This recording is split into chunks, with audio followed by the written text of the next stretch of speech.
Dans le cadre du Rent 2024 à Paris, porte de Versailles, nous avons le plaisir sur le plateau du magazine Expression, que voici le dernier numéro, avec Monsieur Dufour, Alain Dufour, le président du SNPI en couverture.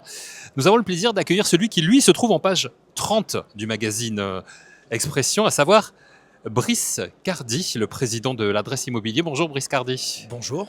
Vous signez une très très belle tribune dans ce magazine Expression. On va en parler un petit peu parce que ça concerne l'actualité évidemment du milieu de l'immobilier. On va se recentrer ensuite sur l'adresse immobilier. Ce marché qui est un peu compliqué depuis 2 ans, qui est en phase de reprise aujourd'hui, comment ça se concrétise pour vous, pour l'adresse immobilier, et quelles sont les tendances que vous observez? Alors les tendances, elles sont plutôt positives. Alors il faut quand même modérer, réserver l'enthousiasme. Mais bon, clairement, je pense qu'aujourd'hui, on peut assurément dire que le plus dur est derrière nous. Après la reprise, méthode Coué, il va falloir aller la chercher. Donc nous, on est aujourd'hui extrêmement dans les fondamentaux, c'est-à-dire aller reprendre finalement les conquêtes de parts de marché pour se faire aller finalement aller reconquérir le cœur de celles et ceux qui veulent faire ce métier, parce que je rappelle que derrière un service, il y a d'abord de l'humain, et il est vrai qu'à travers ces quelques mois de crise, on a perdu certains éléments, donc là maintenant c'est d'aller chercher du 109. Il y a une baisse des vocations, c'est ça que vous voulez dire? Il faut quand même savoir qu'on sort d'un marché extrêmement dynamique et porteur qui a duré pendant plus de 8 années et que finalement, si vous regardez la durée de vie, on va dire, d'un consultant ou une consultante dans l'immobilier, généralement il y a un peu de turnover. Donc finalement, on s'est aperçu qu'il y avait une majorité de nos collaborateurs qui n'avaient connu que un marché facile. Oui. J'assume complètement le propos. Oui, un marché facile. Et qui rapportait de l'argent, c'était en tout cas l'image qu'il avait. Alors ça, c'est encore un autre sujet, mais on va dire déjà surtout un marché facile où le plus compliqué demeurait de rester acteur incontournable du marché pour pouvoir rentrer des mandats, respecter les fondamentaux, c'est-à-dire un mandat qui soit proche du prix définitif et idéalement en exclusivité. Dès le moment où vous aviez ces différents facteurs qui étaient respectés, derrière, vous n'aviez pas forcément besoin de relancer 25 fois vos clients, vous diffusiez votre annonce et généralement, vous aviez parfois 10 potentiels acquéreurs pour un bien à vendre. Ça, c'était avant. Et c'est pour cette raison qu'en effet, on a eu beaucoup de difficultés à faire entendre raison à ces fameux consultantes et consultants en leur disant « Mais vous savez, dans un autre monde, où on appelait nos clients, on les relançait pour les convaincre de venir visiter tel et tel bien. On n'attendait pas. Il n'y avait pas d'attentisme. Donc déjà, à l'époque, quand on est rentré dans cette situation difficile dans laquelle on est encore aujourd'hui, le premier attentisme que j'ai voulu éviter au sein du réseau que j'ai la chance d'animer, c'était de dire le pire attentisme, finalement, c'est le vôtre. Eh bien, la reprise, c'est un peu la même démarche. La reprise, pour qu'elle arrive, il faut aller la chercher. Et aller la chercher, c'est deux choses. Reconquérir finalement et redensifier ses équipes, donc se remettre comme un acteur incontournable sur son secteur pour aller en effet donner envie à des jeunes ou moins jeunes de venir faire ce beau métier au sein des agences L'Adresse. Et ensuite, pas forcément simple, dire à ces personnes-là que le rayonnement d'une agence, la notoriété, les anciens clients, c'est bien, mais aller, une fois de plus, porter la bonne parole sur le terrain en allant directement rencontrer nos éventuels futurs clients, c'est mieux. Et ça, c'est aussi quelque chose on s'accentue à faire tous les jours au sein de nos agences. Et comment on fait pour remotiver les troupes? On est le premier à battre la campagne, justement? Alors, on est les premiers, en effet, à y croire. Bon, nous, Ouais. on a la chance d'animer une émission en live chaque mois où pendant 1 heure en live, on vient apporter la preuve. On fait un top 10 en loc, un top 10 en transac et top 10 agence pour montrer qu'il y a des endroits, et c'est pas toujours ceux auxquels on croit, c'est pas forcément là où l'immobilier est cher et là où on pense prendre des grosses commissions. Parfois au contraire, c'est souvent là où on fait du volume et qu'on est leader sur son marché, qu'on peut apporter la preuve que crise ou pas crise, les meilleurs s'en sortent mieux que les autres. Et prenez la reprise, être force de proposition avec des formations, des outils. Ouais. On a beaucoup d'outils aujourd'hui, notamment, et c'est l'occasion d'en parler ici, des outils digitaux, pas pour remplacer, mais pour pouvoir faciliter les démarches et surtout gagner du temps, pour le consacrer, une fois de plus, à celles et ceux qui l'attendent, c'est-à-dire nos clients ou nos futurs clients. Alors pour revenir sur ma question initiale au départ, à savoir Le marché un petit peu compliqué, mais qui reprend quand même donc aujourd'hui. On a sondé les agences. La bonne nouvelle, c'est qu'on les a sondées, je crois, à la rentrée de septembre. La bonne nouvelle, c'est que plus de 70% d'entre eux pensent qu'en effet, on est sur un marché de reprise. 86% d'entre eux pensent que justement le plus dur est derrière nous. Donc ça, c'est quelque chose de plutôt positif. On a bien évidemment le constat aujourd'hui que enfin, ça y est, les primo-accédants sont de retour. Oui. Je rappelle pour celles et ceux qui nous écoutent qu'un marché dynamique passe nécessairement et obligatoirement sur la proportion et la présence des primo-accédants. Donc ça, c'est un vrai soulagement parce que c'est aussi souvent les plus jeunes clients. Et ça, c'est un autre sondage qu'on a fait récemment par le biais d'un acteur incontournable qui est OpinionWay, qui nous confirme que 46% des moins de 35 ans, non, je dis une bêtise. De moins de 25 ? Non, 35-49, D'accord. 35-49, 46% d'entre eux ont l'intention d'avoir un projet immobilier dans les 2 prochaines années. Donc là, l'idée, ça se confirme, c'est les primos sont de retour. Le second point positif, ce sont les secondo-accédants. Donc je rappelle, secondo-accédants, ceux qui sont propriétaires, qui ont un projet d'achat et qui ne savent pas s'il faut vendre et ou avant d'avoir trouvé son bonheur. Ceux-là étaient aux abonnés absents, ils sont de retour. Ça y est, ils sont de retour, c'est clair, c'est net, c'est précis. Et ça se caractérise notamment par l'augmentation des prêts relais. Oui. L'attentisme, les 2 pieds sur le frein, notamment à cause des taux. Quand vous avez eu la chance de signer un taux à 1, 1,5 ou même parfois en dessous, compliqué d'aller vous remettre sur le marché du crédit avec un taux à plus de 4%. Maintenant que les taux sont revenus sur ce qui nous semble, nous, un encours sain qui nous semble bien à peu près à 3%, je pense qu'on aura un atterrissage en fin d'année à 3% et forcément en début d'année, on partira sur 3%. On est aujourd'hui beaucoup de secondo-accédants qui se disent marre d'attendre. On a aujourd'hui. Est-ce qu'ils ne sont pas pénalisés du coup parce qu'ils ont acheté à prix fort? Bon, certes, à un taux intéressant il y a quelques années, mais aujourd'hui, ils revendent à un taux plus fort avec des prix qui sont à la baisse. Ils ne sont pas perdants? Ce qui est certain, c'est que ceux qui pensaient l'être, notamment beaucoup avec le blocage de l'emprunt, parce que l'emprunt, quelque part, pénalise ce que vous pouvez acheter. Il faut quand même savoir qu'on a beaucoup parlé de l'inflation, le prix du blé, la farine et tout ça. Enfin, on a eu quand même une augmentation en 18 mois de 400% des taux d'intérêt.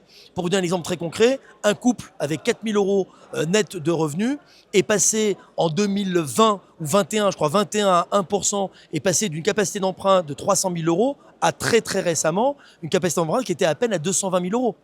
Donc c'est ça qui a pénalisé aujourd'hui les secondo-accédants ou les primos ou tous.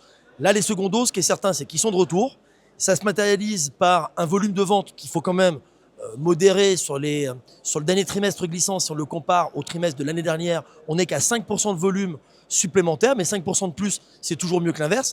Et le constat, c'est qu'on a plus de mandats à vendre, ce qui montre bien qu'on a aujourd'hui pas mal de vendeurs qui mettent finalement leurs biens en vente, mais qui décident quand même de projeter un achat et qui ne le font pas dans l'autre sens, et qui sont prêts éventuellement à avoir un prêt relais. Ça, c'est un constat que vous faites chez vous à l'adresse immobilière. Hein, ça, c'est un sondage qu'on a fait, un constat qu'on a fait à la rentrée de septembre. Plus 5% de volume de vente et plus 10% de stock de mandats de biens à vendre. Le gouvernement envoie quelques signes également avec, je pense notamment le PTZ qui est prolongé jusqu'en 2027. Vous restez prudent? Dans l'ancien, il n'a pas été encore confirmé. D'accord. Et vu le paysage politique du Parlement et de l'Assemblée, je reste extrêmement optimiste et je reste assez réservé sur ce sujet-là. Mais ça serait une excellente nouvelle, en effet, qu'on ait le PTZ qui puisse enfin s'appliquer pour l'ancien et sur l'ensemble du territoire. L'expert que vous êtes, comment justement il voit les choses évoluer là, en 2025 qui arrive Vous savez, il y a un point qui ne change pas, c'est que, et je crois que c'est un des points qui nous singularise des autres pays européens, les Français aiment se sentir bien chez eux et idéalement vraiment chez eux, c'est-à-dire quand ils sont propriétaires. Cette envie, elle reste, elle demeure. Pareil, dans le même sondage d'OpinionWay, on s'est aperçu que dans le profil des potentiels investisseurs, je ne sais pas si on aura le temps d'en parler, qui sont malheureusement les seuls abonnés absents, aujourd'hui quand on les sonde, parmi ceux qui souhaitent acheter dans les prochaines années, dans les 2 prochaines années, 30% d'entre eux souhaitent investir. 30%, si ça pouvait demain se matérialiser, se concrétiser, ça serait un excellent score. Dans les faits, c'est le seul profil aujourd'hui qui restent aux abonnés absents et qui font que le marché reste. C'est ça, j'allais y venir, hein, le marché de la location qui actuellement souffre énormément. C'est le principe, hein, si vous n'avez pas d'investisseurs, vous n'avez pas de biens à louer. Avec aujourd'hui les problèmes de DPE et de travaux obligatoires, malheureusement, on a beaucoup de biens qui sortent du marché locatif. Donc clairement, quand on interroge ceux qui ont un projet d'achat, dans les 2 prochaines années, 30% d'entre eux ont un projet d'investissement. Et tenez-vous bien, si on prend les jeunes jusqu'à, je crois, 50 ans, on est à 80% d'entre eux qui souhaitent en effet se projeter sur un investissement locatif. Le frein qui nous a assez surpris dans l'étude, ça reste les prix, ce qui montre qu'à certains endroits, les prix ne sont pas encore complètement alignés sur ce que va demander un investisseur pour pouvoir obtenir une rentabilité, pour minimiser finalement son effort sur le reste à charge entre le crédit et le loyer. Et le deuxième point, et ça sera peut-être l'occasion d'enchaîner sur une nouveauté qu'on est ravis de dévoiler au Salon Reims. C'est bien, vous faites du teasing vous-même, j'adore. J'essaye. Ouais. C'est que le deuxième point dans les freins, alors les motivations, on peut les rappeler, valeur refuge et tout, Ouais. super, ça n'a pas changé, et tant mieux, et surtout chez les jeunes, ça montre bien que l'immobilier, c'est pas, comme le pense notre président, quelque chose d'immobile, c'est quelque chose qui est une valeur refuge et qui plaît aux jeunes. Dans les freins, en second point dans les freins qui sont apparus dans le sondage, c'est le risque d'impayé, notamment de squat.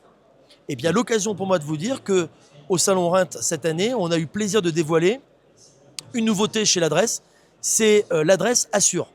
Comme vous le savez, mais je vais quand même vous le rappeler, l'adresse est une coopérative Coopérative, absolument. créée en ouais. 1999 par la FNAIM, aujourd'hui composée par 250 associés représentant eux-mêmes 350 points de vente sur le territoire.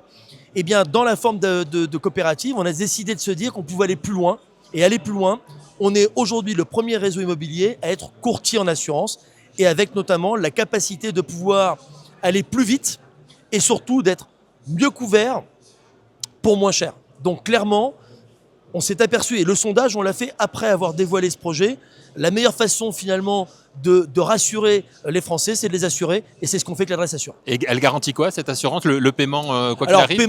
paiement des loyers impayés, ça c'est Ouais. classique, Oui. mais avec un plafond qui va au-delà de ce que font tous les produits qui sont présents aujourd'hui, qui sont présents sur le marché de l'assurance, et avec une particularité et une exclusivité de l'adresse Assure, on est la seule garantie loyer impayé qui garantit le squat. Alors tout ça est extrêmement à la marge, hein. C'est comme malheureusement les accidents domestiques, etc. Mais c'est des choses qui sont tellement compliquées à vivre quand on les vit qu'on a tendance à les véhiculer autour de soi. On s'est aperçu dans ce sondage qu'en effet le risque c'était l'impayé et le squat. Et bien ça correspond à quoi? On garantit le squat exactement comme le risque impayé. Vous avez demain votre appartement qui se libère, vous êtes vraiment mais malchanceux. Vous avez des squatteurs qui se mettent dedans, ben on va vous garantir les mêmes plafonds, les mêmes garanties jusqu'à l'expulsion que si vous aviez un locataire qui était un mauvais payeur. Ça veut dire quoi aussi? Ça veut dire que la loi Kasbarian n'allait pas assez loin dans... C'est là que c'est assez. Ouais. Alors est-ce que ça a fait un écho? Mais c'est vrai que la loi, elle n'allait pas assez loin. La preuve, le sondage montre bien que ça reste un vrai problème pour ceux qui souhaiteraient en effet devenir investisseurs. Mais elle a quand même, je crois, multiplié par 3 les expulsions et divisé par 2 les délais d'expulsion. Donc elle a Ouais. elle a eu le mérite d'exister. Elle a apporté certains bienfaits, mais apparemment pas suffisants. D'où l'idée de réparer en mettant en place l'adresse Assure. Donc pour terminer, Brice Cardy, vous êtes quelqu'un d'optimiste, hein, on le sait en général, mais vous avez une vision plutôt positive de ce qui peut arriver en 2025, du marché de l'immobilier 2025. La seule chose dont je suis quasi certain aujourd'hui, et c'est là-dessus qu'il faut rester positif, c'est que le plus dur est derrière nous. Ouais. Maintenant, une fois de plus, comme je vous le disais, la reprise, il ne faut pas l'attendre, il faut la provoquer.